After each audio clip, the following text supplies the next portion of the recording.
All right, we'll call the Limestone County Board of Education meeting to order. Let the record show that all board members are present.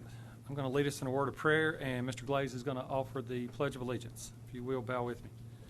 Lord, thank you for today. Thank you for the blessings that you've given each one of us. Lord, I ask you now to be with us during this meeting, be with us during this time as we get ready to open our schools. Lord, to keep us safe, keep our teachers safe, our students safe.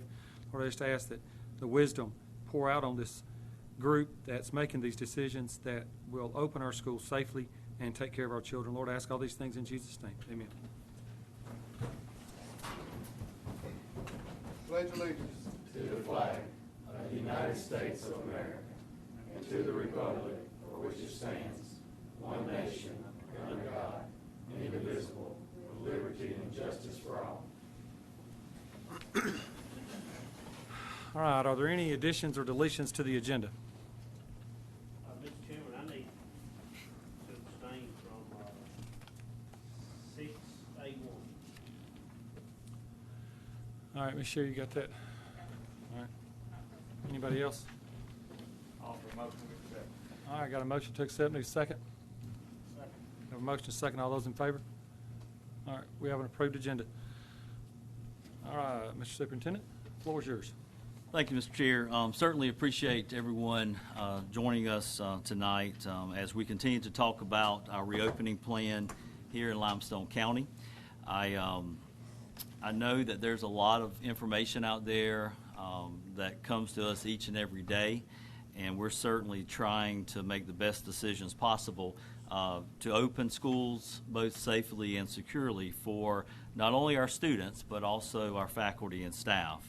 And, we've received a lot of input. I know we've got a lot of principals here in the room, and they've been aware of what the reopening plan is, and even what we put out, of course, to the community back on July 1, shared a lot of the information about how we wanted to start school. And, of course, when we talk about starting school, we're talking about the traditional live model on August 7th and then a virtual model on August 12th.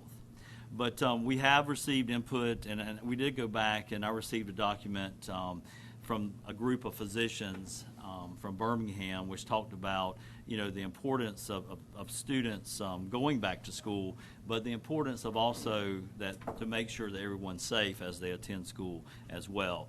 And they had several different points to make about the importance of having face coverings, must be maintained when indoors, making sure that students had access to soap, water, and paper towels, to make sure that we educate parents on the critical importance of keeping children at home when they're ill, temperature screening, using all available outdoor spaces, using different models like we're doing with the virtual and also face-to-face model, and then, of course, developing plans, which, of course, we've been working with our nurse to make sure that education is a key part of what we're doing as well.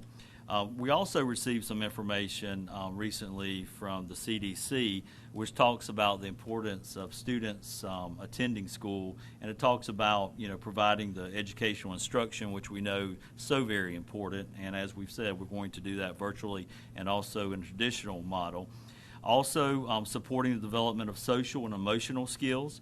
We know that our students get a lot of support from teachers when they attend school, and our teachers work very hard to make sure that our students are taken care of each and every day.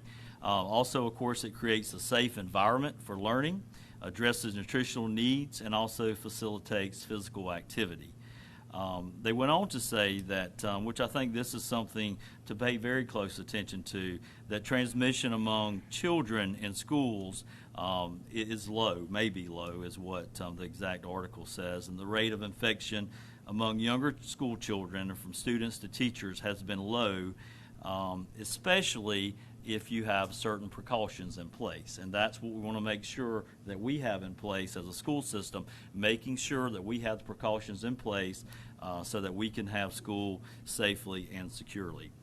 As we started developing the plan, we thought that it was important, of course, and our mission is to keep all staff and students healthy and safe for the 2020-2021 school year. We do feel like, information changes every day. I can't guarantee that tomorrow that we're not going to have different information than we have today as far as from the CDC or other governmental entities, for example. That could happen, and we've got to be able to make adjustments during that time. But we did feel like it's important for our parents, community members, to know that we are moving forward with the plan to have school. I know a lot of individuals, a lot of community individuals, students, parents do depend on the school system to provide a place of love and care for their students each and every day.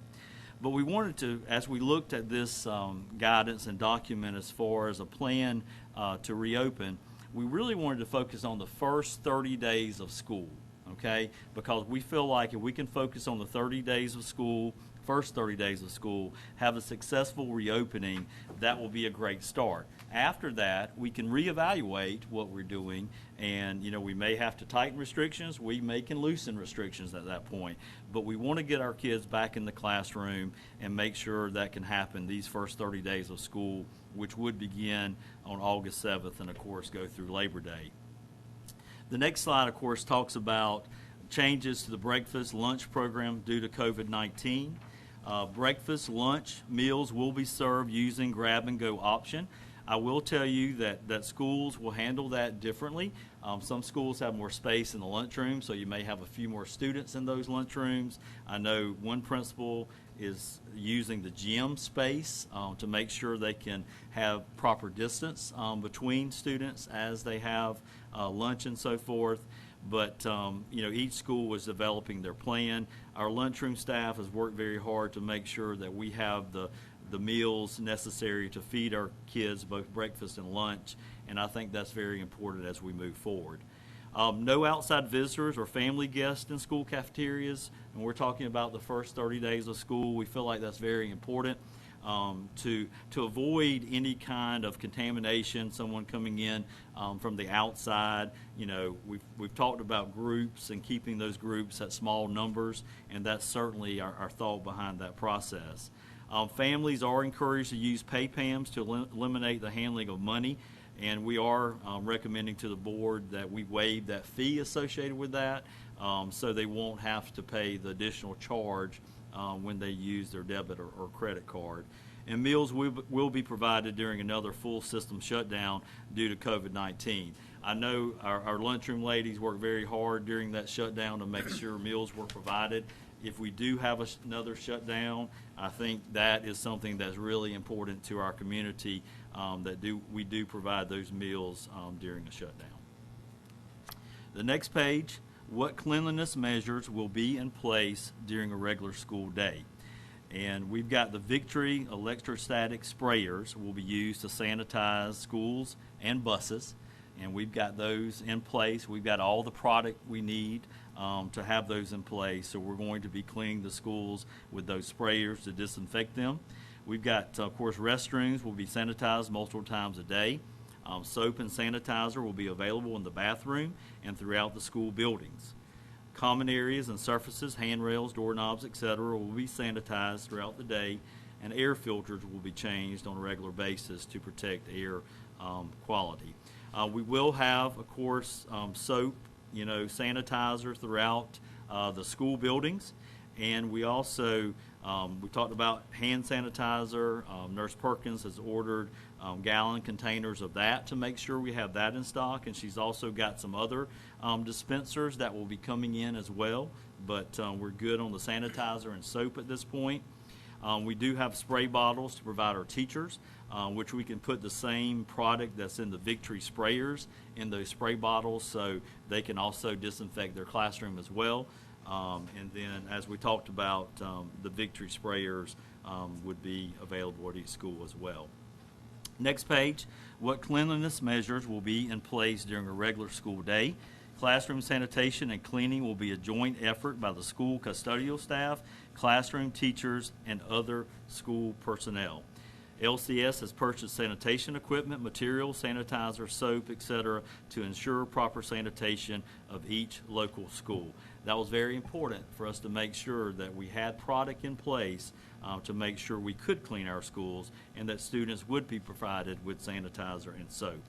Custodial staff will use these resources to sanitize throughout the school day and after the building is vacated for the day.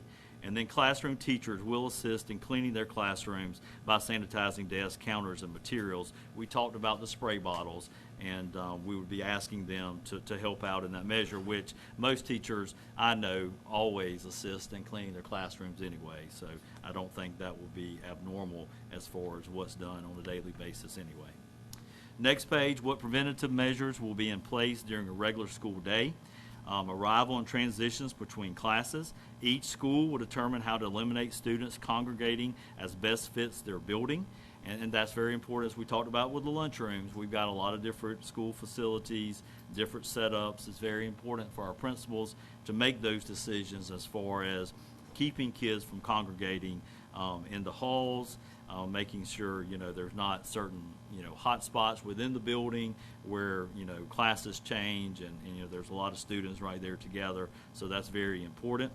School arrival by bus transportation and car riders, drivers will be coordinated to limit contact. Random temperature checks will be performed. I'm happy to say that we do have, Steve orders thermometers, and we do have those in stock. Nurse also ordered some more thermometers for the district, so we want to make sure we can conduct those random temperature checks throughout our buildings to make sure that we don't have students or faculty coming to the school building with a temperature. Each school will work to minimize student contact during class changes, and we also, for the first month, we're looking at no locker use for just the first month of school to make sure we don't have congregations occurring around the lockers.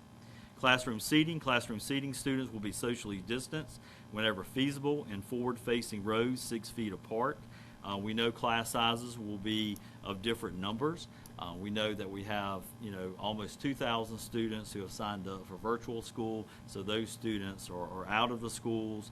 And fortunately, we were able to hire and will be able to hire some contract teachers so that we're not taking as many teachers out of the schools.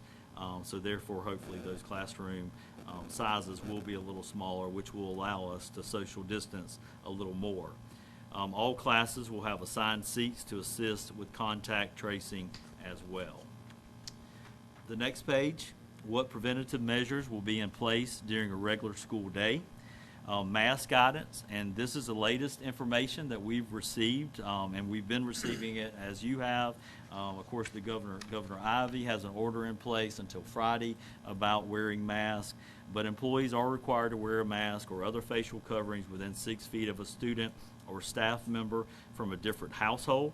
We do have some face shields that we have in stock, and so some teachers that may want some additional protection, we do have some face shields in stock that we could provide them. We also know the importance of reading and students being able to see the teacher. So we know that's very important, but we do have some face shields in stock currently. And that's in effect from August 7th through September 4th. I know we keep saying that, but we want to make sure that we know we're going to reevaluate that at that time. Student masks, students are required to wear masks or facial coverings at school with scheduled breaks during the day. We hope kids get outside a lot where they can social distance and have some open air. Of course, that depends on the weather, and we know that it's warm during the current time of the year, but we hope that they can certainly get outside and have those breaks. 3 reusable masks will be provided for each student. The state has approved masks, 3 masks for each student and each employee for the district, and they are reusable. We don't have those masks currently in stock. However, we planned ahead. Nurse Perkins has ordered, and we have enough masks to get us started for the school year so that we can provide masks. But we also encourage parents to send their students to school with masks as well. But if they don't have a mask, we will have a mask that we can provide them as well. Masks or other facial coverings are required during bus transportation, and this is in effect, of course, the time period. And there may be some medical conditions that are out there that warrants an employee or student not being able to wear a mask. If they have asthma, I've heard of some folks having asthma, for example, where they have difficult time breathing. and we just need a physician statement saying that they cannot wear a mask. Next page, what preventative measures will be in place for bus riders? Buses will load from the back to the front. Households will sit together.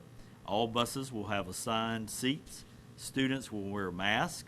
If a student tests positive, students in a 6-seat radius, and we're talking right around the general area of that student, would be notified and would need to quarantine. The important part of that is making sure that we do have assigned seats so we know where the students are sitting and so forth on the bus, loading from the back to front so you don't have exposure throughout the buses as well. So that is something that we feel like is very important. Safety and wellness measures, training. Staff, of course, it's all about education for our students. It's about educating parents to make sure that we encourage our students to hand wash, of course, and basic respiratory hygiene, such as covering the mouth when coughing. Each school nurse will provide student educational activities, such as age-appropriate educational videos on hand washing, covering one's mouth when coughing or sneezing, and how to wear a mask if needed. Posters will also be made available for classrooms and school hallways. Health tips regarding hygiene will be shared on social media and websites. I do think the state of Alabama has provided us with some great resources, and we've talked in here about the CARES funding and the different ways that can be used to help provide safety for our students and faculty and staff. Some additional monies also came our way for health equipment or health personnel, and that was around $900,000. So we certainly appreciate Governor Ivey and Superintendent Mackey for securing those funds for us. And we also have some additional funds that can be used for technology, about another $1.2 million for technology. And so we can now shift some of the money that we were talking about spending out of CARES fund for technology. We can shift that money over, and that will allow us to have more personnel-related costs in the CARES Act funding, which I think is really important because we know we would like to have additional, healthcare professionals available. We know we're going to need extra staff for cleaning. We've talked about the need to have substitutes on call and ready if a teacher does go out and they need someone to substitute for them. I don't think you can wait and call someone to come in. We've got to have them ready and available, and really in all areas, food service. But I think we've got the funding to do that, and because of the extra funding that we've received, that we can focus on health care and also on technology. I think the CARES funding will certainly cover our needs as far as personnel for the district. So I think that's great news. I think we need to be very thankful for what the state of Alabama has done for school systems here, because it has provided a lot of extra resources to make sure that we can keep our employees and also our students safe. Next page, COVID symptoms guidelines. And we used a temperature of 100, and I think the CDC guidelines are a little bit more maybe, but we're using the 100 degrees or higher as a potential symptom of COVID-19. Employees or students with temperatures under 100 may be admitted unless they have other COVID-19 symptoms. And of course, as of this writing, and it talks about potential symptoms of COVID-19 which can develop 2 to 14 days after exposure. I know we all hear the 14 days quarantine, and that's been used throughout the summer. But some symptoms, of course, fever or chills, cough, shortness of breath, fatigue, muscle or body aches, headache, new loss of taste or smell, sore throat, congestion or runny nose, nausea or vomiting or diarrhea. So those are all different signs that there may be an issue. Students will not stay home or be sent home for just displaying basic allergy symptoms. Just because they have a runny nose, we're not going to send them home.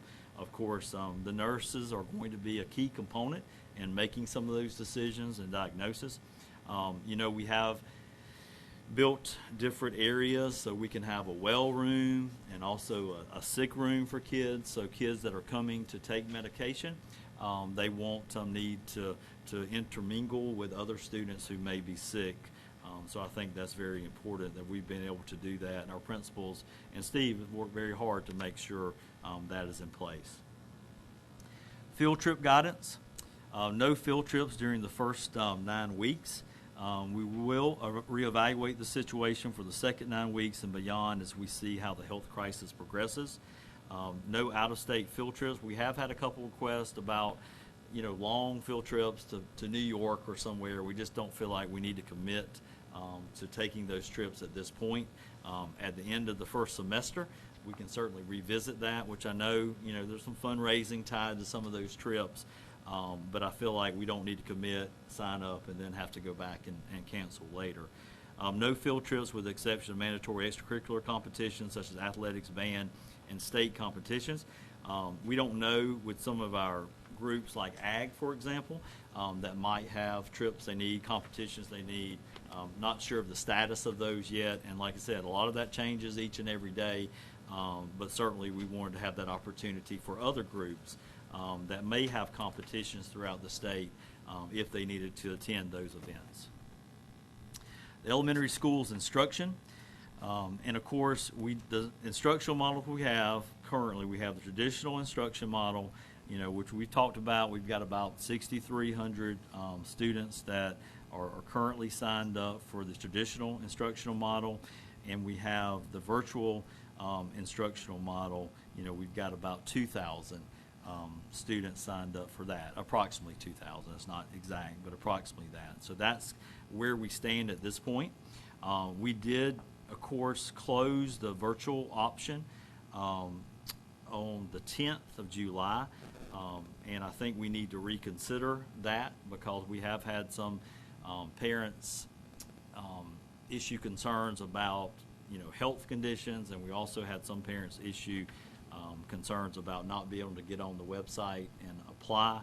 And then we've also had some students who want to go back to a more traditional model as well. So I think that's a consideration we need to have for sure, because there are some folks out there who felt like they didn't have that opportunity to sign up for virtual school. So are you saying there will be another opportunity for parents to change their answer one way or the other before August the 7th? That's what we'd like to recommend for sure, and that would be, we'd have an open window, and I can tell you the dates in just a minute, Okay. but we'll have an open window for that to occur where they could sign up for virtual if they chose to do that. Okay, the transition to remote learning, and of course, in this situation, and I know Mr. Chris asked me about, what kind of triggers, something happening in a school. And traditionally, with flu, for example, you kind of use the 20% number if you had 20% of your students out. I think this is going to be a little different in the sense of, if you have, multiple teachers out, for example, you might have to make some of those decisions. Can you conduct school at that point? Or if you have a couple administrators out, can you conduct school during that point? So, I think we have to look at that, and each case will be different. But as far as student number, and like I said, this is not set in stone, but I think a good starting place is that 20% number like we do with the flu if a particular school had that number of students out. We will, if multiple classrooms or school closure occurs during the school year, the identified individual group will transition to a remote learning model during a time of quarantine. This would not be, if it was our decision to close the school, it wouldn't be forever. We would quarantine, make sure we cleaned the school really well, and then students would come back after that time of quarantine. And then virtual instruction, students in virtual will continue for 1 to 2 semesters with virtual instruction. I will say, our virtual instruction decision is a semester-long decision, and that's very important.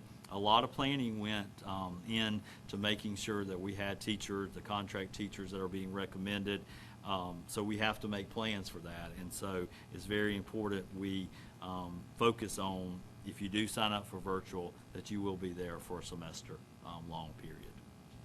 And then, of course, the third, full school system closure.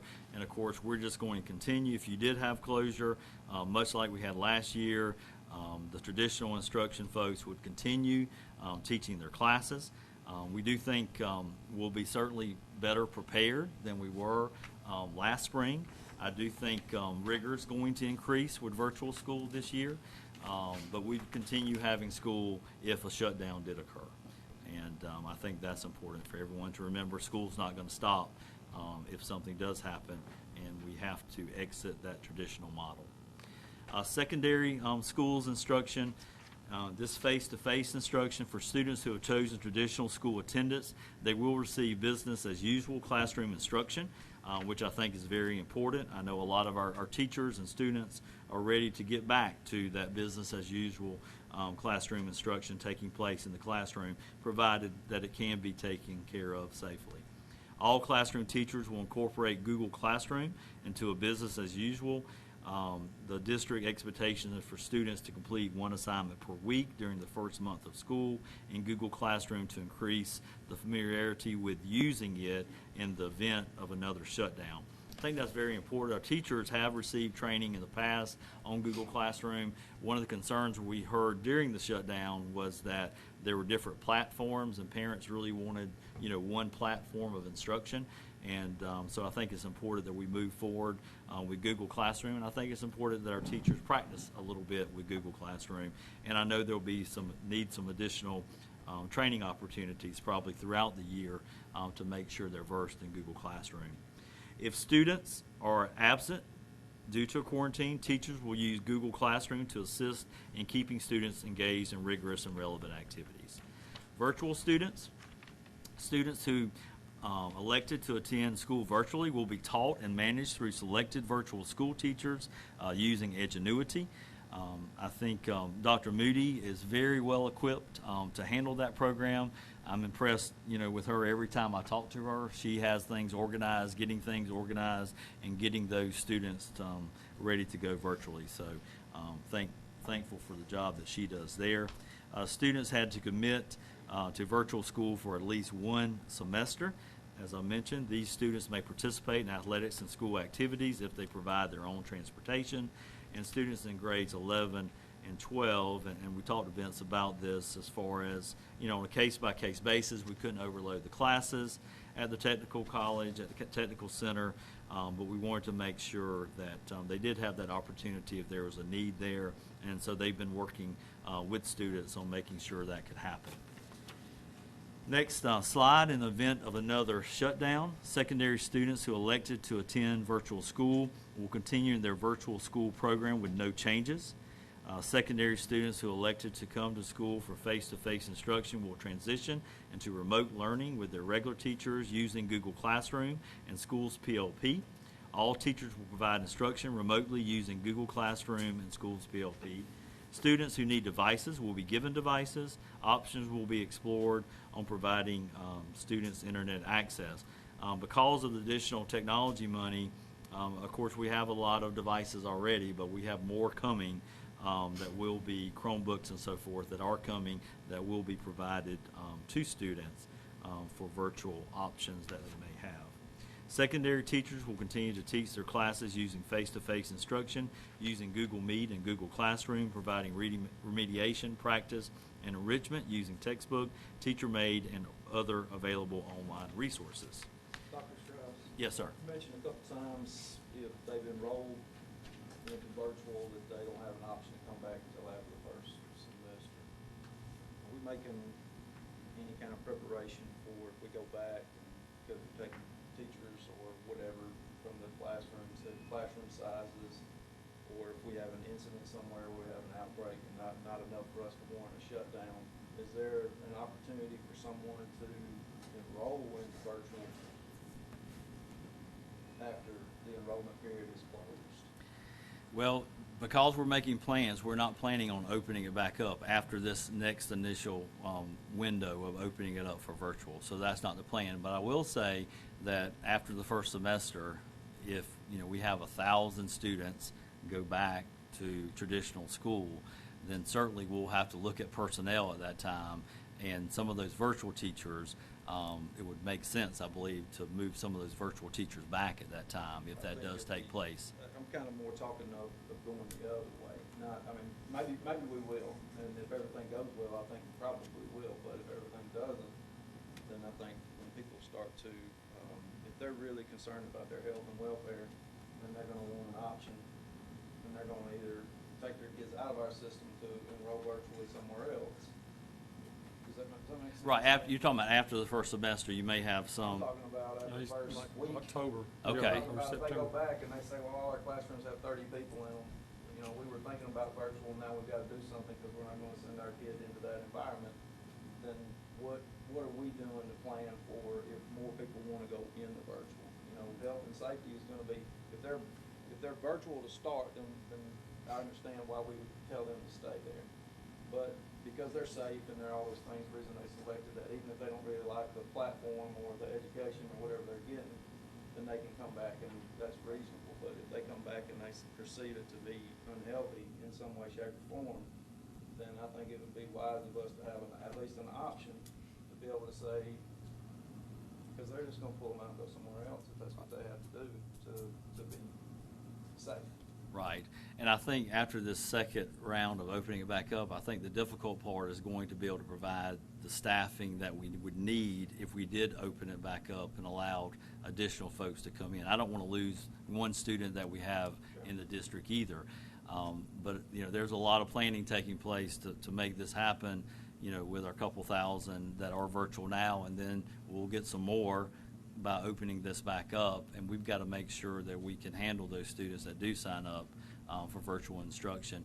I think it's very important, and I think it's great that what happened within our district was that we could, you know, hire some additional folks so that we could keep those class sizes hopefully a little smaller. And I know it may vary from class to class, but because we didn't have to withdraw so many of our teachers to do virtual instruction, that should limit the number in the classrooms overall and the schools. I mean, if you take out, you know, I think East was 300 and something students had signed up to attend virtually there. I mean, you take 300 students out of a high school, you know, you can tell that's a big difference when you have that many students But if you not take in a teachers building. out at the same time, then those the classroom sizes, they won't diminish at the rate of losing 312 students if that's what it is, because the classroom sizes will have to adjust because there's no, those Right. classrooms aren't full. Right. Yeah, don't have teachers in them, so. Right. Fortunately, we only had to move the one teacher out of East Limestone, you know, so, I mean, we've tried to, like what I'm saying, we were able to hire the contract teachers, so we didn't have as many teachers pulled, so we can maintain social distancing, and like, only the three largest high schools got one teacher removed, and then we had some elementary teachers removed, but we were able to hire some contract teachers there, so hopefully the classroom sizes are going to be smaller, and some probably will be smaller than others, but that's the goal for sure. Be able to provide information on classroom sizes above 25 or something like Certainly, that. Can we do certainly. that before the school year starts and not? We should be able to do that, yes, sir. I'd be interested Okay. to just know that. Above 25 or so? Something, Yeah. whatever y'all would think, where they can stay 6 foot apart. Okay. Okay. Yes, sir, I'll certainly do that. Good round number, I guess.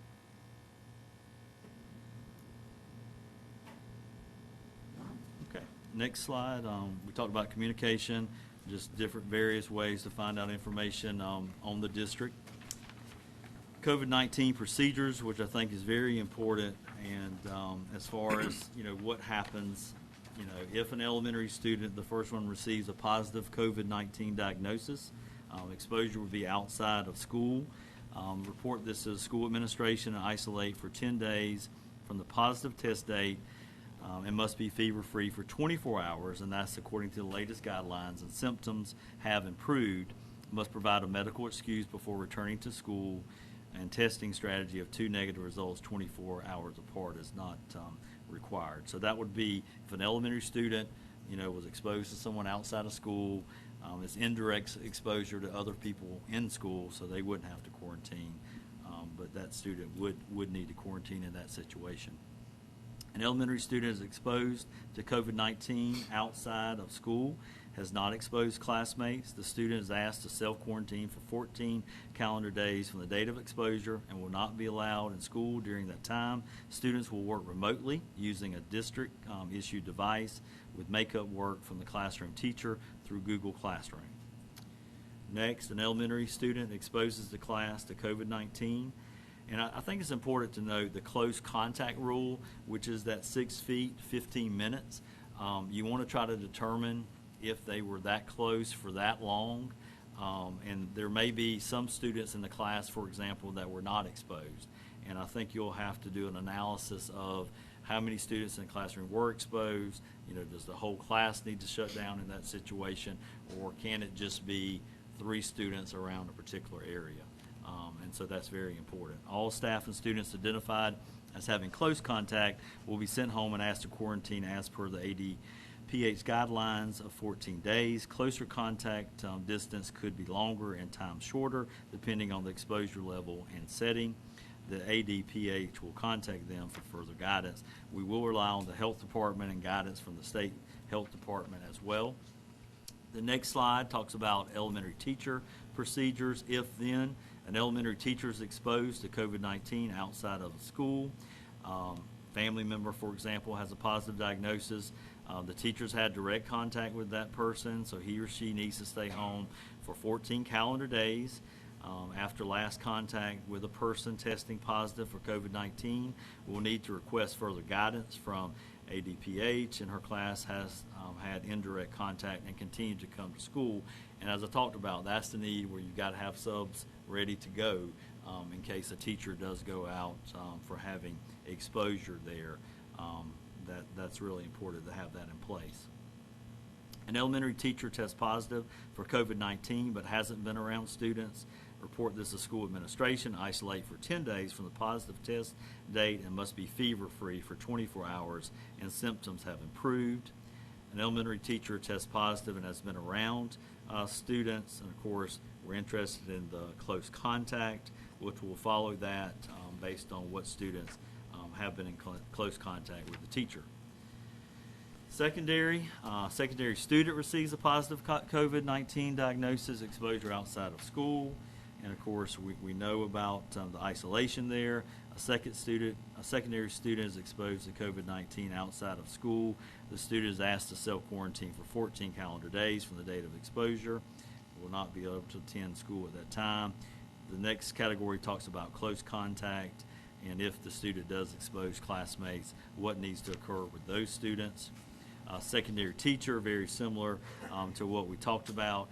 I know Mr. Shoulders had brought up a couple meetings ago just about taking care of our teachers, and there are policies in place.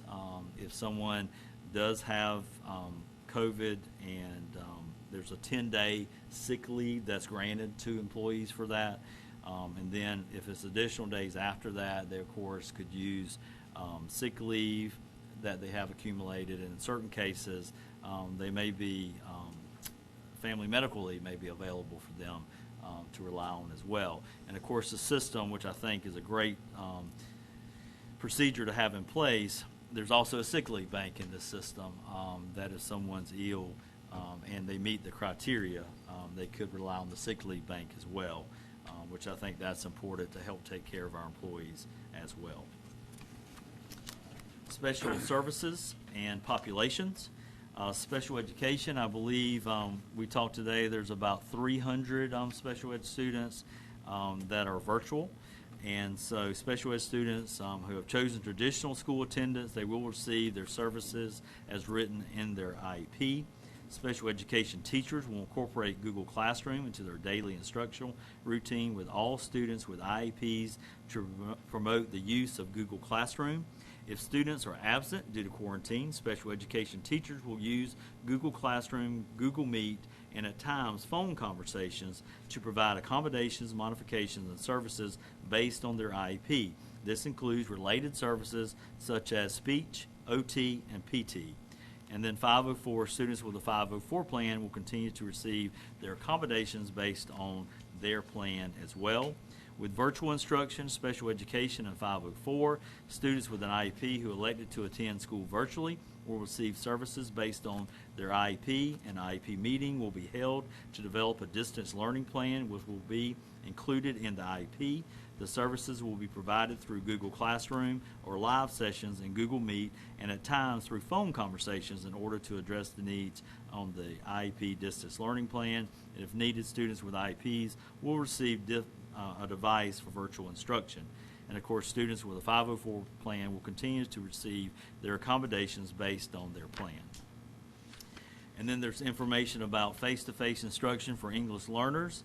And I won't read through all of those, but for EL students who have chosen traditional school attendance, they will receive business as usual supplemental services by the EL teachers. So those services will continue as they would in any other situation. EL teachers will incorporate Google Classroom into their service time with all EL students, as well as continuing to individualize quality instruction to develop language proficiency. Sounds very familiar to the other options that we had. Virtual learning. EL students who elected to attend school virtually will receive supplemental services by the EL teacher assigned to the student's home-based school. Supplemental services will be provided through Google Classrooms or live sessions in Google Meet, and times through phone conversations in order to address individual language needs. They will be provided according to the EL students' ELP, and also in equivalent manner to services they would receive in a traditional setting. Services will be provided in 30-minute sessions for 1 up to 5 days per week. So special ed students, EL students will receive their services with either model that they decide. Conclusion, the Limestone County School District will continue to provide high-quality instruction and a safe and healthy learning environment. I will say that we will make adjustments according to guidance from state education and health agencies as necessary. You know, this plan is or has been developed based on the latest information that we have. It's based on what we can provide our schools, what we can provide our students, and you know, is it a perfect plan? Is there a perfect plan? And you know, I can't tell you, and I'm not going to sit here and say that we have all the answers. We're trying to get, of course, the best answers possible to make sure we can have school and take care of our students and employees. But things may change. Things may change. And we've got to adjust. We've got to be flexible. I've asked folks many times to please be patient as we go through this. We are going to try our best and give it our best attempt as we do try to reopen school. And I just appreciate everyone's input. I appreciate everyone listening to our reopening plan. And at this time, I know the board may have some questions. All right, gentlemen. Questions? One question I have, Doctor, you talked about visitors coming into school, and you stated visiting cafeterias. Are we excluding visitors from coming to schools, period? Or they just can't come to the cafeteria? No, sir. We're trying to limit visitors coming for school for just that first month of school, okay? To limit that activity, folks coming in from the outside, we're trying to limit that. But we are looking at just the first month of school. We will reevaluate that after that time. My second question is the spacing, the social distancing. Do we have schools where we cannot social distance our kids? Yes, sir. I think, you know, as the roadmap that Superintendent Mackey put out some time ago, you know, there are cases where you have to do the best you can do. And so I can't guarantee in a particular classroom, you know, I know the number used was 25. We're going to do the best possible attempt that we can make to make sure we do social distance. But that may not be possible in every class that we have. But because we do have masks and we are requiring masks, that is another safety mechanism that will be in place if it's not exactly, you know, 6 feet apart between each student, because we know according to certain class sizes, you know, that may not be possible in every classroom. In a case where that's not possible, will parents of all of those students be notified that their kids are not social distancing in that classroom? We have not discussed that notification at this time, but that's certainly something we can consider.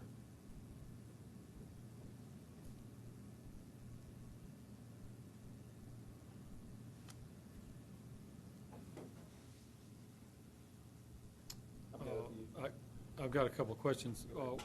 These questions were sent to me over the last week, and so I just want to put it out there. A couple of questions you've answered. One, I just basically took the slide and sent it in an email back to the person because they wanted to know exactly what would happen if their elementary child was exposed and what would be the procedures. I think you've addressed that, and so I just sent it, and hopefully that addressed their question. I had a teacher ask about, they've been hearing from the state superintendent as well as others that we are not held to that calendar of 180 days. As I understand it, we would have to submit a plan to get approval to offer education at less than 180 days. That would have to be approved. So the question the teacher asked was, why aren't we considering an altered calendar that has a reduced number of days? So I don't know if you have the answer or not, or if you want somebody else to answer it, one of the staff. No, sir, I don't mind answering that. I do think that, we've pretty much been very consistent with, having our start date on August 7th. And we've told our community, we've told our parents that, and we feel like, we have the safety protocols in place to take care of our students on August 7th. And, although I know that would provide additional, planning time, as far as, us being, better prepared to receive our students at a later date. Of course, everyone would like to have additional planning. You can always, plan more. We did go back and take away some of the PD so that teachers could spend, more time in their classrooms, have a couple days that they would have to devote their classroom before school started. We felt like that was important to give them that opportunity. But I just, feel like a lot of folks have made plans to start school on August 7th. And, if something changes, that would certainly be an option to consider. But I'm not sure, whether or not it would improve the situation. I don't know if starting a week later, as far as, safety, is it going to be different here in Limestone County a week later than it is on August 7th? And some of the concerns from the group of Birmingham doctors was, what's going to happen later in the year as well, like during November and December, when you have other illnesses that are out there. So, that's kind of where we stand at this point. And as I mentioned, things do change all the time. But, at this point, we're committed to moving forward on August 7th. Will we have an opportunity to alter the calendar after we get started? Meaning, if we're at Christmas and we hit red again and the numbers are bad and we just send them home early a week at Christmas. And, and the reason I ask that, all the colleges in Alabama are stopping in-person instruction at Thanksgiving. So we can either give final exams the week of Thanksgiving or we can do things online after Thanksgiving. We're not coming back to the college campus in a face-to-face environment. And the theory there is kids are going home for Thanksgiving, they're with their families, and they're coming back to the college campus, and they're I know bringing most colleges are doing that, actually. So I didn't know if we would have something similar. I know we go longer than the colleges do in December, but can you alter a calendar once it gets started if the circumstances Well, warrant that? you could definitely decide that you wanted to go virtual at that point. Okay. And send the kids. We have, as a local system, we Okay. have the power to make that decision. So you certainly could do that if that was a decision we wanted to make. Now, you wouldn't be taking away the instructional days at that point. Because they're virtual. But they would be virtual, so they would still be receiving instruction during that time. Okay. The random temperature checks, what are we talking about? Every couple of days or every week? The goal is to choose, several schools, whether that's 2 or 3, and have temperature checks at those schools. So that Not every school? Not every school every day. Right. So they're random, and we would develop that plan based on what the hot spots were, that kind of thing during that time. So we would adjust that as needed. But at this point, we're not planning to check temperatures on every student every day in every school facility. I think, Well, you could say expenses, although I think we have money now for health equipment. There is, a lag time in getting certain devices in. There are some walk-through devices where you can check temperature. If the board wanted to reach out and us start, checking temperatures in every building, I think that's something we could consider, for sure. To give that teacher some confidence in classroom, I think we need to do everything we can possibly do to make her feel safe there. And, just random checking,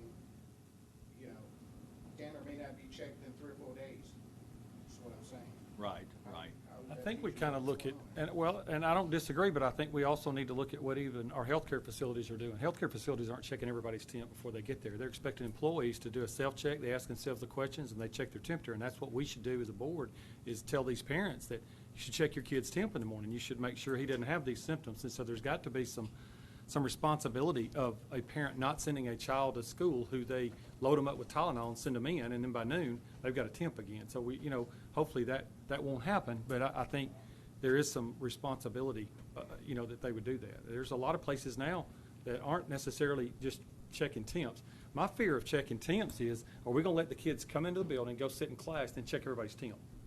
Well, you just defeated the purpose. You just let that infected kid walk through. So you got to have an intake center, which has got to be done before the kid ever enters the building. Well, now you can see our facilities and how we're struggling right now at Calhoun, and we've got the ability in some buildings to do that, but we don't have the ability all across that campus, and the cost is incredible to try to come up with an organization or somebody to do intake where nobody enters your building until they've had a temperature checked, answered 4 questions, and if the answer is yes or their temp's above 104, they're sent home before they ever get into your building. Yeah. And I think it would be difficult, and I'm not against temperature checks. I think at some point this will be. Well, what we're hoping is that by saying random, and I don't think, maybe random sounds like willy-nilly, you're going to do some here and some there, but I think that we could focus on the schools that we had targeted to do the temperature check so we could do a better job with those students coming in. And then the schools that were having issues, you really want to focus on those so that you can help, contain the spread there. So My thinking is that we want to stop it before we get there. Right. We don't want to wait until we get there and Yes, then sir. focus. Yes, sir.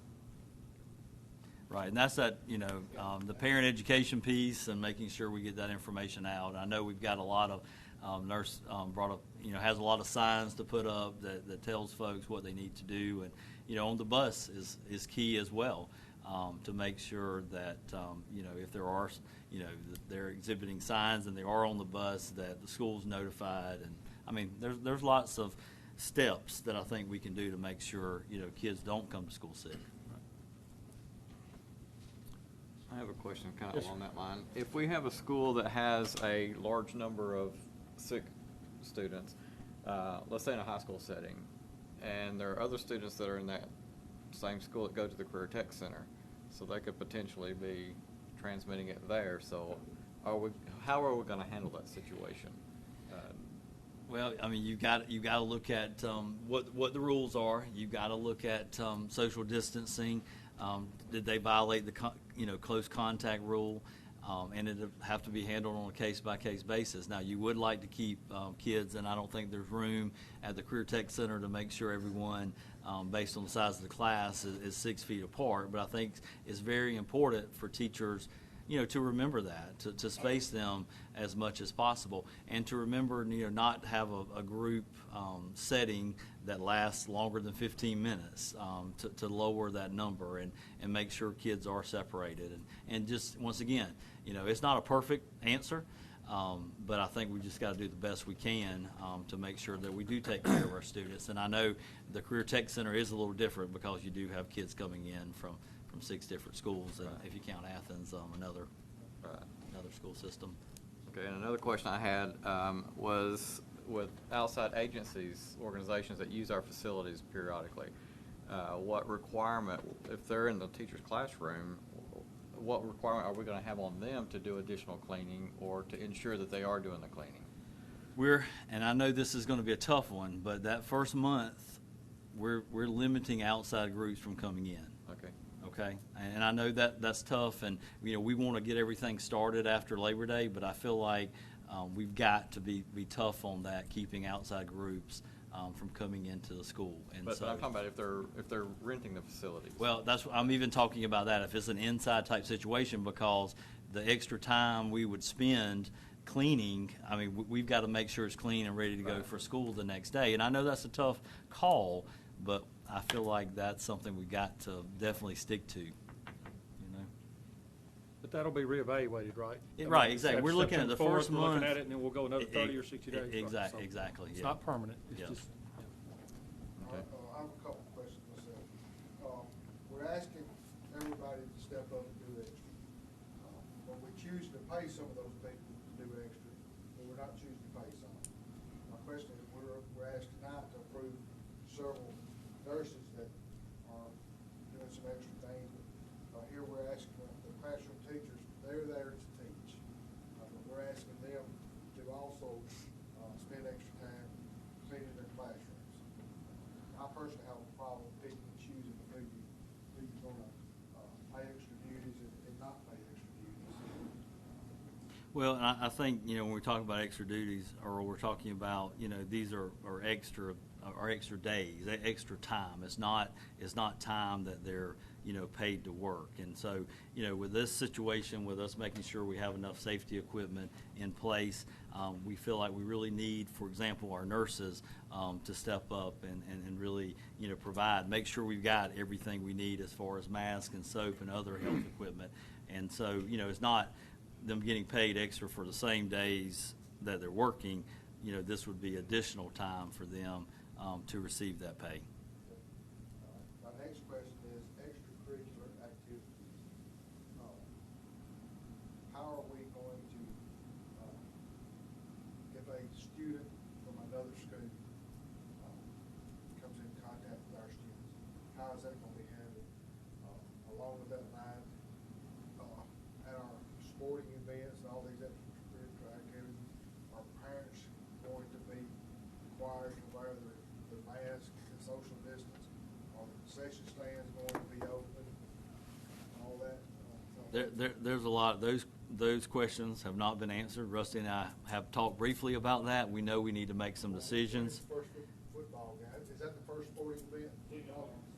Yeah. End of August. So we've got a little time, and we want some more direction from the Athletic Association. We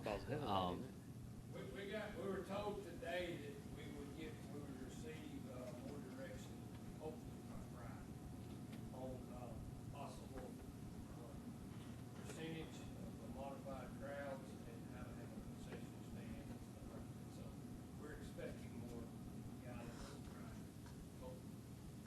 Did the state send out something about they were going to extend the players on the sidelines from 10 yard to 10 yard social distance? Yeah, On the sideline, that made no sense to me. They did. They extended it from 10-10, and they put a buffer on how many journalists can be on the sideline. They're leaving that up to the home stadium. They can now, normally, they're asking people if you're not an essential, then they don't want you on the sideline. But they get out in the trenches and go head to head, and then after the game, I saw they're not allowed to shake hands. That's correct. That makes out to me. We're That's not expecting- AA, it's like. We're expecting more guidance, hopefully this week, if not this week, we'll certainly get next week. I know Dr. Shearhouse, talking to Commissioner Gill, they're wanting to push towards contactless ticketing and to use online, prepaid tickets and stuff, so we've got some adjustments that we're gonna have to make in the coming week or so. Hasn't most of our guidance ended with a sentence, you have to do it, you have to come up with your own plan? I mean, we're talking about waiting on guidance. Seems like all of our guidance from the state ended with, and then principals, you figure out what's going to happen in your school, in your stadiums, isn't that? We might ought to go ahead and figure that out. What about Well, if the governor continues the mask ordinance, then that'll Right. answer that question. That'll be And I don't know if she will or That'll she be won't. Friday, so Yeah. that So- we'll get that news. So. That'll answer that question, maybe. There's some groups that have already paid well in advance to attend out-of-state functions. How, if we limit that, what about the money they're just gonna lose it? I'd have to know, specifics and see where we go from there if they have paid already to attend those events. Do you know what events? There was a band, I think there was a band that contacted me earlier and said that they had paid some fees, hotel reservations. Like to go to New York or something like that. So Washington, maybe. Yeah. I think it's all. But hopefully that second semester. But I know some of them are starting to. But we'll just have to go with what's in place at the time of the new year, the second semester. But hopefully they can. I would love it if they could go, and maybe there'll be a vaccine in place by then, and everyone can go where they would like to go at the time. Dealing with classroom sizes, would we consider, we already have athletes that go to tech school that would do 0 period that starts at 7 o'clock, those kind of things. Is that something that we would consider? We've got teachers that we pay to do 21st century that get paid an hourly rate after school, in addition, an overtime rate, if you will, something like that. You're talking about allowing teachers to teach a 0 period so that they would be able to spread their classes out and have less. That can be a consideration. That can be a consideration. So that you do have smaller classes is what you're. Yeah, so I mean, if you had a AP class that has whatever the magic number is, could you get that teacher to pay them extra? You can't, I wouldn't ask them to do it at their regular rate or whatever, but could we pay them to use these funds? Is that allowable to use these funds to pay them to come in at a whatever, maybe stay an hour late, do something like that? It may take 10 kids, maybe all that get you under that classroom size or something like that. Could we maybe look at doing something like that? We can certainly look at that, and especially after we get the numbers and see what exactly they are at this point. Right, and I think that makes sense. Are the schools still waiting on supplies? Have they received their supplies? They don't have all the supplies in place at this point. I know we've been delivering some, and they're getting supplies as the nurses hand them out and that kind of thing. But they're not all ready to go at this point. But we still have until the 7th to make sure they're in place. So. We'll have 100% delivered before then. Yes, sir. That is definitely the plan. What do we do with a kid that won't wear a mask if they come to school and refuse to wear a mask?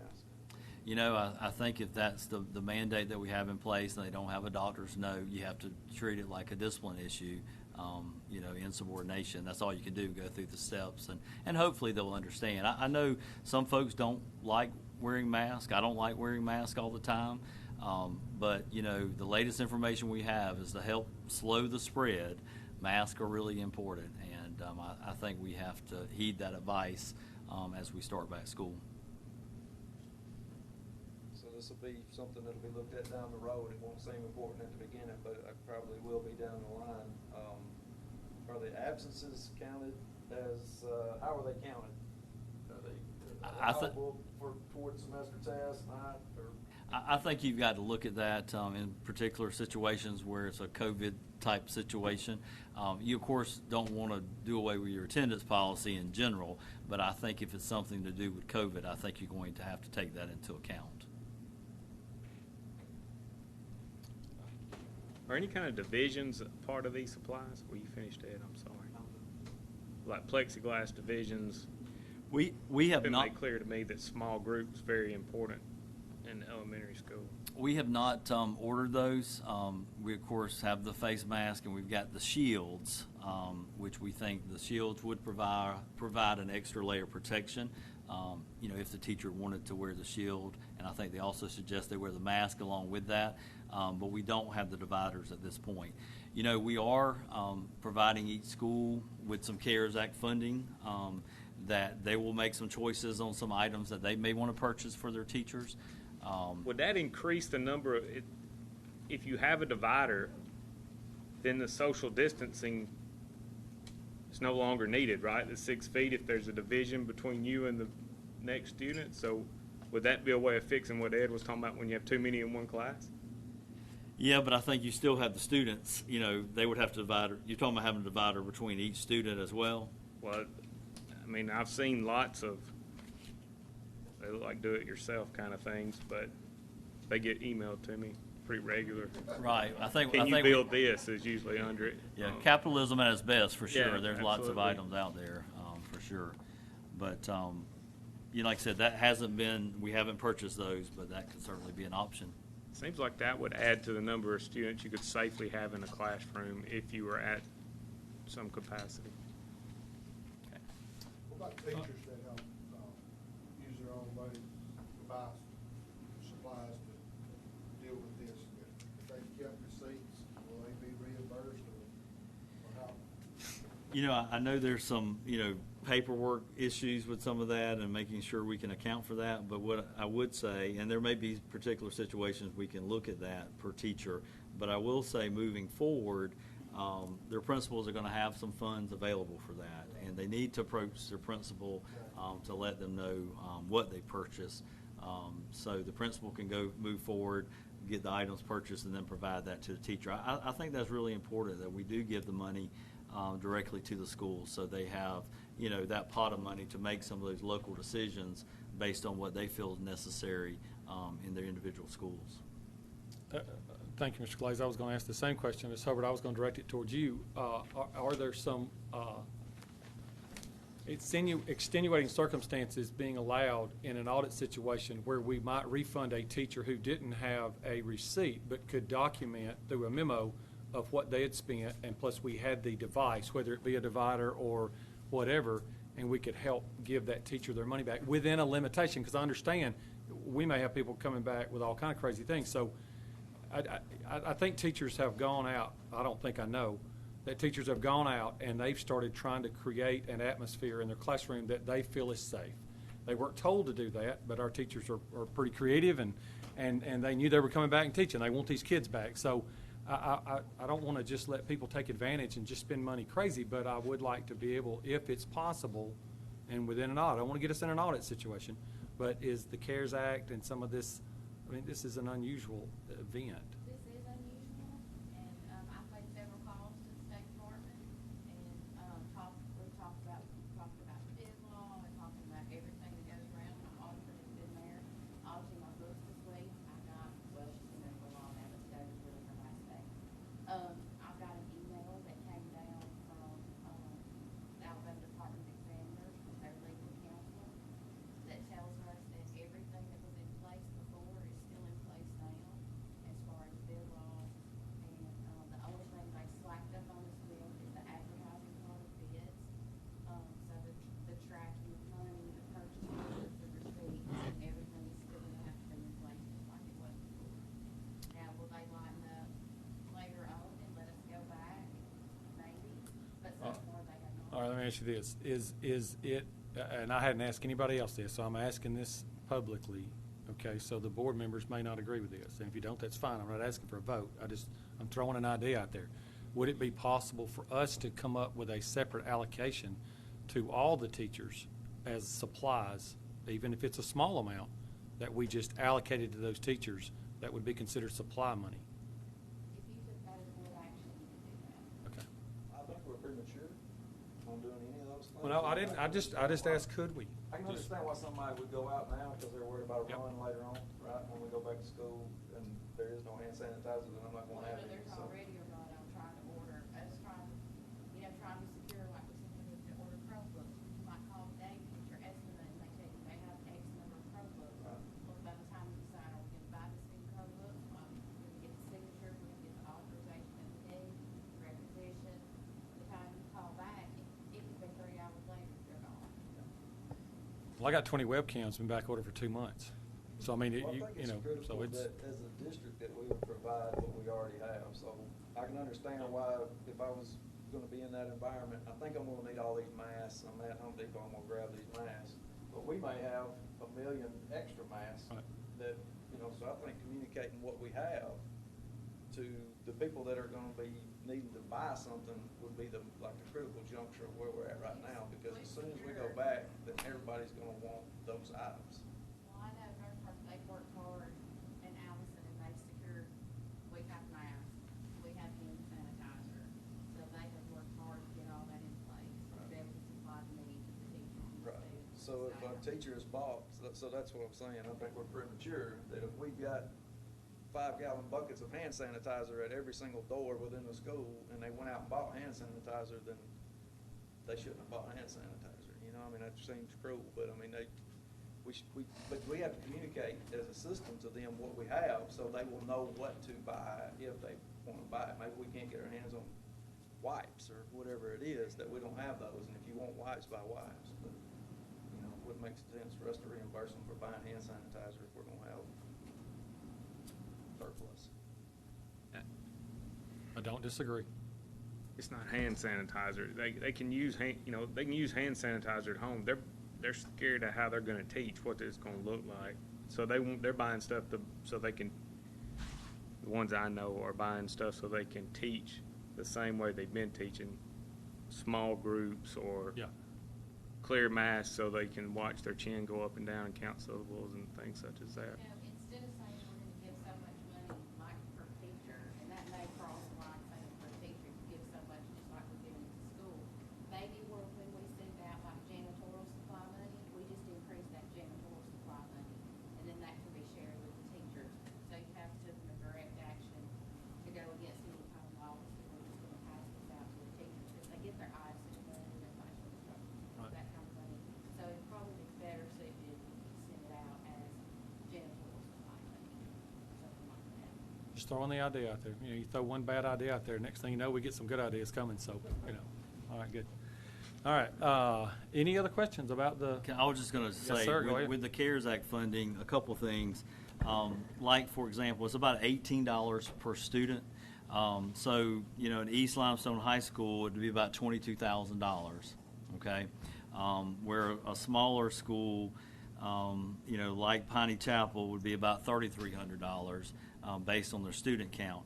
If Piney Chapel, and I talked to you about that today, if they come to me and say they need something else that the $3,300 won't pay for, we're certainly going to entertain that because they didn't get that much money based on the student number. But I felt like that was a fairest way to distribute the money because those larger schools will need more supplies and materials. I don't want this to be taken the wrong way, but there are some real loose guidelines on the CARES money, and I sure wouldn't want to hear us using CARES money to fertilize a football field or something. So I don't know who makes the decision to make sure that the CARES money is spent on safety and those things. No, we're making. Allison has to approve. It has to approve. Right. Oh, It good has job, to be Allison. approved. You're the through one. Allison, yeah. There you go. All the So, requests are going through. Just, not that I don't want to fertilize my football field, I do, but not with CARES money. So let's get it to the teachers and get it to the kids for safety and all that, so. all right, And we are, even though CTC is not in the formula, we are giving them money as well. So Yeah, they'll Vince have wants some some of money, that. I know he's got plenty over there, but we'll give him a little bit more. He's printing money in the back, right, out there. Good job. All right, any other questions for the superintendent?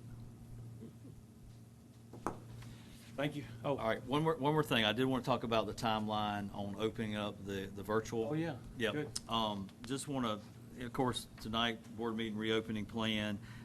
We are going to open the enrollment extension for virtual from July 31st through August 3rd. Okay, so that's Friday to Monday. We also, on Wednesday this week, we'll do a virtual school phone call, school messenger, and post on social media.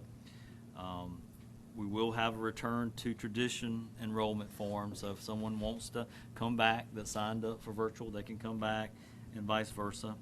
On Thursday, virtual school phone call, school messenger, and social media post to let them know about this as well, trying to make sure we get the word out as much as possible. And then Friday, special education phone call by Mrs. Reynolds for her parents. And then we're also going to have a couple of dedicated phone lines where parents can call in to ask any questions they may have during Friday as well. And then on Monday, the enrollment deadline, it closes at midnight. Okay? And so these will be for additional students who want to sign up or that want to change their mind at this point. one more question. Mr. Winter asked the question early on during your presentation about would parents, if they got into this thing in September and realized, man, I got to go virtual. I ain't sending my kid back to that school. Whatever we've done is not good enough. And you kind of indicated that they might not have that option and we could potentially lose them. What I would ask is would there be a way that we evaluated a lot of different, so instead of just having an absolute no, there will be no changes, we're looking at things like numbers and number of kids that are sick and I just think we need to be flexible. Okay. And that's I understand what y'all are doing. Y'all got a plan, and you can't just let another 100 kids run out and be virtual or leave the system. But I want parents to feel like we as a system are being as flexible as we can be in the middle of not knowing exactly what we're doing. And when I say we, I don't mean the system. I'm saying nobody in the country knows Right. exactly because it changes Exactly. every week. So that flexibility, I think, will be important. I don't want a kid to leave us and go to Huntsville. No, I don't either. You know, and on a virtual platform, that'll be a whole lot easier. And so that would be the only thing I ask, is that we evaluate some other parameters and say, well, we might need to, you know. Okay. So we can certainly take a look back at on it. that then, and I've asked you this before, but what about students in other systems that are already planning to go virtual, that want to have their students in an in-house classroom setting? What are their options? Yeah, we were concerned about the numbers, you know, that we may get a lot of students that wanted to come in, and we may not be able to handle them, because then we wouldn't be able to social distance and maintain some of the things we have in place. The last number that I've heard, the max, and it may have changed, so this is a few days ago, but 10 students wanted to go to one particular school. And if that's the case, I think we can accommodate them. But we didn't want to just say, you know, everybody that wants to come can come, because then hiring these extra teachers to teach virtual school is not going to lower our class sizes at all. So we did take that into account. We'll continue to look at that, but if it's, you know, 10 or so, you know, we probably can accommodate that number in a certain school like East Limestone, for example. That wouldn't really be detrimental to them. Okay? All right, good. All right. Yes, sir. No, you're fine. Go ahead. One other thing that I want to reemphasize here, I want to go back and reemphasize something that I've already said, and it's concerning the procedures that we are not able to meet. According to CDC, what they're asking us to do, the distancing is primarily important in my mind. If we're not able to do that, I would hope that that principal would have permission and then notify those parents who have kids in that class. Now, this is one requirement that we're not able to meet, is social distancing, and this is why. Make sure that those parents know where their kids are and what they're up against every day. Now, I don't know if that's opening up a can of worms or what, but that shouldn't be under the table. Parents ought to know that if there is some requirement that we can't meet and they've got their students in our care.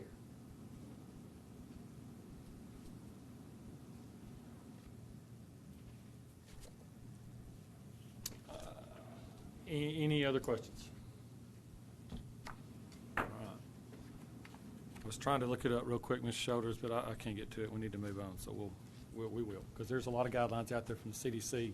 I even read one, something about 3 foot and not 6 foot. 6 foot's Right. the best, is recommended. Well, heck, if 6 foot's good, 15 would be great, but that's not feasible. So the 3 foot would work. So we just need to make sure we like got I the said, latest. There are a lot that are recommendations, and in some certain situations, they know you can't abide by every regulation they have in place, and you have to take that into account too, based on your situation. All right, good.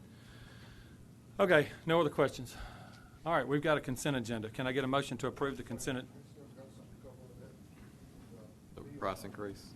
Oh, skip right over that. Yes, sir, go right ahead. Yep, the no meal price increase, which I think is great news for the district in the sense, and we wanted to make sure we shared that information, that we will not have a meal price increase this year. Okay, good. All right, thank you. All right, now we have a consent agenda. Can we get a motion to approve the consent agenda? A motion. All right, Mr. Winter offers a motion. Do I have a second? Second. Have a motion and a second. No discussion. All those in favor? All right, motion carries. All right, item 7 is discussion approval of personnel action. Do I have a motion to approve item 7? I'll make a motion. Mr. Hilliard makes a motion. Do I have a second?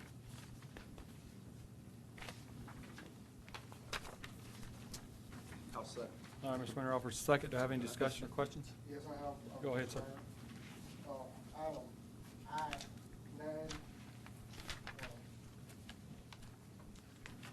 This is not directed toward individuals, it's just directed toward, we're paying extra duties for some work that was done that was not approved by the board. We had a situation, as y'all recall, with another manager that was doing extra duties, but we refused to pay that individual. But now we're asked to do the same thing here, basically. And I have a major concern with that. I think we're opening ourselves up to some bad issues here if we pay this individual for some work that was done June 1st through June 30th. We had several board meetings prior or during this time that this could have been addressed early on instead of bringing it to us after the fact. So therefore, based on our previous dealings with a very similar situation, I cannot support that. I will vote no on item I. I also do it. So they have to be pulled separate to be voted on like that. Well, you can Otherwise just it's- vote against all of them because we've got a motion and a second, which is fine. I mean, yeah, we're in discussion now. Okay, well, I want to say that I feel like I'm with Mr. Glaze, and, you know, I think we need to, we've talked about setting a standard of this being pre-approved, and here we are doing it again. You know, it's just, anyway, I just don't agree with it. I think it's great we have employees that are available to do things, but I think we had a meeting on June 3rd or June 9th. This should at least been brought to our attention at that time. We had 2 meetings in June, so. I also made a phone call when I saw this on the agenda, and my questions weren't so much that we're doing it after the fact, which I don't like, and we've talked about the problems that causes. My question was the employee asked to do it? So in other words, if they were asked by the superintendent to do this, then they did have pre-approval. What has happened in the past, there are times when employees might take it upon themselves to do extra things, then come back and want back pay. And so that, I don't like that idea. We're not paying for extra services, we're paying for extra days. So if your contract calls for 200 days and you've put in 215, then the 15 extra days is what's being paid. So that was my question. Was it pre-approved, or did the employee take it upon themselves to do it? And so that is where I would see some differences. Does our in- policies allow the superintendent to pre-approve, or does it have to be brought before the board for us to approve? Well, and I'll Go ahead. answer Yes, sir. that, you know, and I'll, first of all, will apologize to you for the procedure failure, I suppose, as far as not bringing it to your attention before, you know, her working those days, for sure. But I did need her, and I did need her to help out with the medical supplies and so forth that we're getting, and it should have been brought to you before. And the only thing I can say is I won't do it again. But I did ask her, or, you know, I did want her working during that time, so I did approve those extra days. She works 203 days, I think, a year, so she has those extra days, and I did approve those days because of our need for her to be involved in ordering safety equipment and so forth. But I understand, Earl, to your point, that it's not policy, for sure. I mean, I have worked in a situation where, you know, it allows some flexibility in that if there's a critical need or something, but I looked at policy today to make sure I understand fiscal policy here, and it's not allowed, so I won't do that again. I think we should change policy to allow for, Yeah. I mean, is there some Emergency extenuating situation. circumstances, so. Yeah, I don't want it to have to come before this, but I'd say I would have thought it's procedural and you know, not policy. The board votes on policy, not procedures. We kind of authorize the superintendent to do certain things. If this is policy, and if you've looked it up, then it is. Right. But I'm kind of with Mr. Winter. I think that we, you know, The same that would be. individual that we denied back pay for all the duties that he did, he was requested by the superintendent at that time to do that. Was my understanding. And I think there's some other understanding that didn't happen. So I don't know, and I don't want to necessarily get into it right now. But we you know, that I understand the concern, but I think, That's all right. you know. The only thing I can do is correct it moving forward, and I will based on the policy that's here now. So. All right, so we've got a motion and a second on personnel action. All those in favor? Let the record show 1, 2, 3, 4, 5, and any opposed? Let the record show 2. You sure you got that? All right, good. All right, item 8. So now that we have approved that, let me suggest that we go back and look at the other situation and we get deeper into it. Because my understanding of what happened here is that it wasn't the employee's error, it was the superintendent's error. Because he didn't know. And he ordered her to work those hours without getting approval from the board in order to do that. Is that correct? Yes, sir. I did want her to work during that time. Okay, so since we have corrected this one, and that that was an error on the superintendent's part, then I think it's only fair to our other employee that we denied that we go back and look at his situation and bring it back to the board again. Because it was superintendent ordered also. That's right. I'm not sure, I'd have to go back and look, I'm not sure the board denied anything. I'm not sure it's ever been brought to this board for approval. And that would be the superintendent. We don't put things on the agenda, so No. the board doesn't, the superintendent does. So Sure. I think we had an interim superintendent, we had a superintendent going his way out, and so I'm not sure we ever had an item. It was never, I don't think it was ever on the agenda, but I Yes, think sir. it was a request from the employee that Yes. we, Yes. and he carried it to the So, superintendent, and it was not put on the agenda. If this superintendent, Interim superintendent. Interim superintendent. yeah, feels like that's what we need to do, then we'll put an item on the agenda, we'll have discussion about it, Strongly and that we we will. ought to do Yeah. that. I mean, if we're gonna do it That's- for one person, we certainly ought to do it for. Oh, I agree with you about being fair and trying to do the right thing. We just got to make sure all the facts are the facts, but the superintendent's got to bring it for this board and vote on it. Exactly right. So, yes, sir. All right, good. All right, any other discussion? If not, item 8, discussion approval of a revised 12-month employee calendar. I believe there were 6 days added or 6 days that were left out is when I looked at it, so, I think it's 2 days on was it Christmas break, I think, so, okay. yeah. So this is not, we're not adding days or taking away, we're fixing the calendar that, it's just a, yeah, okay, good. So do I have a motion to approve item 8? I'll make a motion. All right, have a motion, Mr. Hughes. Do I have a second? I'll offer. Mr. Young offers a second. Any discussion? Hearing none, all those in favor? Motion carries. All right, item 9 is discussion approval of job description for accountant. Do I have a motion to approve item 9? So moved. Have a motion, Mr. Glaze. Do I have a second? I'll second. Mr. Chris seconds. Any questions or comments? All right, hearing none, all those in favor? Motion carries. Item 10 is discussion approval of purchase of Education Solutions Schools PLP online bridge license at a cost of $129,000 to provide core curriculum interventions for all subject areas in K-12.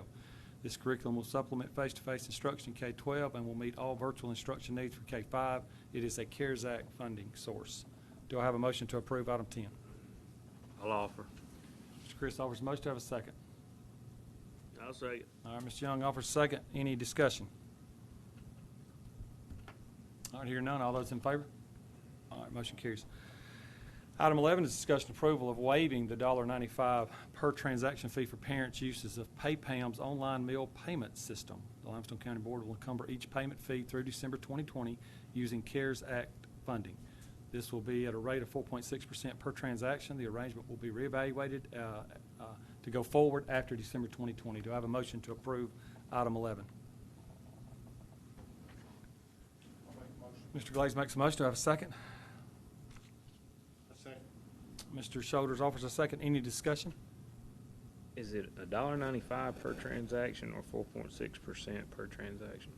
The parents pay $1.95 per transaction, and when the doctors contacted PayPal to see the cost for the district, if we paid that, they said what it came down to was 4.6%.